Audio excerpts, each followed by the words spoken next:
What's the crack, everyone? It's Ollie from B2B Sports here. I'm truly devastated and disappointed after that Chelsea performance last night. Arsenal 5, Chelsea 0. One of the worst Chelsea performances I have ever witnessed. Chelsea's heaviest London derby defeat in Premier League history. I think it might even be Arsenal's biggest defeat over us in all competitions. It's just atrocious, isn't it? It's just embarrassing. Anyway, before we get into the meltdown, I'd really appreciate it if you could give my channel a subscription and give this vid a thumbs up. It really means the world, and it drives me to keep producing more content, even if it is about Chelsea getting absolutely slapped about. Back onto the shit show now then. I think going into this one, all Chelsea fans were expecting the worst. Cole Palmer was ruled out, Gusto was ruled out, Thiago Silva on the bench alongside all the other injuries that Chelsea have had this year. But the Cole Palmer one stings in particular, and for him to be in the Golden Boot race and the Player of the Year talks just emphasises how big he's been for Chelsea this year. I think I saw a mad stat online somewhere that his goals and assists have contributed to 20 points for Chelsea this season. 20.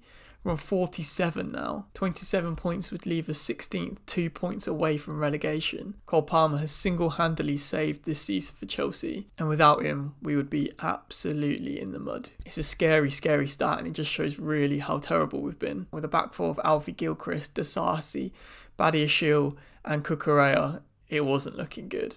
Let's be real, it wasn't looking good against one of the top scoring teams, if not the top scoring team, I think, in the league. I was bricking it, and rightly so. Trossard scored after 4 minutes. Young Alfie Gilchrist getting turned inside out by Trossard.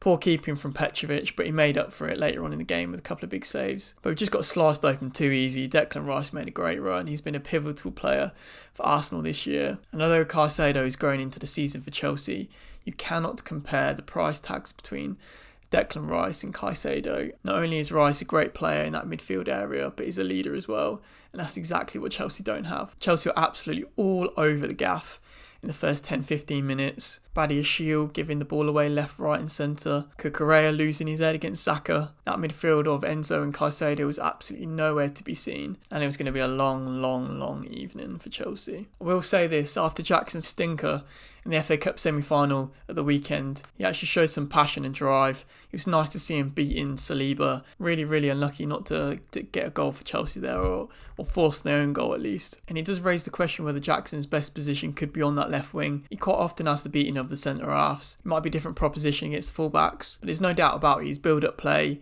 and his dribbling is much better than his finishing. But every time he drops a stinker, he gives Chelsea fans something to cling on for.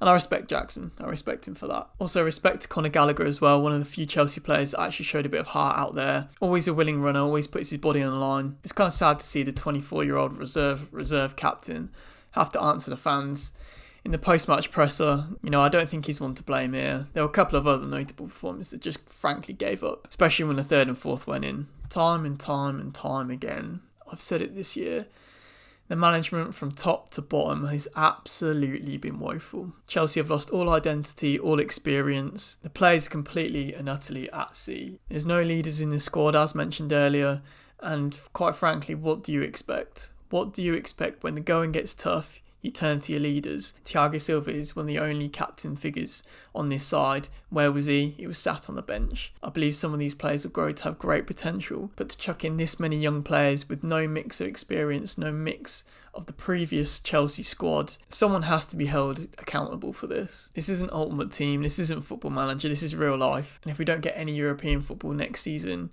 the club could be in real trouble. Honestly, the season's been such a mess. I don't even know how much blame you can put on Pochettino. The injuries have been dire. The signing strategy has been absolutely woeful. And there has been occasions, particularly in the FA Cup semi-final, where Chelsea were the much better side. And if Jackson could have took his chances, we could be speaking in a completely different tone right now. His substitutions have been strange at times. He's lacked passion at times. The weird post-match presser quotes is super tough, but the optimist in me says that he needs his starting 11. Not at one stage in this season has he had his full starting 11. And it's so easy to say in this society where we just want things instantly, now.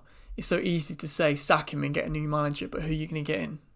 Who's available? I'm fed up with this merry-go-round, this circus around Chelsea Football Club. And by sacking Poch, I only think you're adding fuel to the fire at this point. Just get the season over and done with. Get these players healed up. And if Poch has a bad start to next season, then ta-ra. It'll be interesting to know your thoughts and opinions. How much of this season is Poch to blame for? Are you Poch in or Poch out? Back to the game now. After Arsenal scored their first goal, Chelsea had a couple of bright moments in the latter part of the first half, but again, just not clinical enough. Story of our season, really. And then when Arsenal turned up the pressure, they looked a different class. Chelsea were all over the gaff, and it was only a matter of time. Arsenal had a great start to the second half, and the floodgates truly opened at that point. How on earth can you let Ben White and Kai Havertz score a brace against you? And I have to hold my hands up when Kai Havertz scored his second to turn the game off. At that point, I truly had better things to do. Baby Reindeer, check it out. Great series on Netflix, by the way. It just stings that a player that was so inconsistent at Chelsea, Kai Havertz, just simply got the better of us on the day. Chelsea fans, we just have to take that one on the chin. Obviously, Cole Palmer's return helps that. But look at where Arsenal are in the league. Kai Havertz is competing for the title, whereas we're competing for 9th spot. And that's levels at the end of the day. You just have to accept that one. The players that are around Kai Havertz are playing with much more confidence and much more ability. And Odegaard is an absolute baller. Chelsea, 8 days prior to this game against Arsenal, beat Everton 6-0.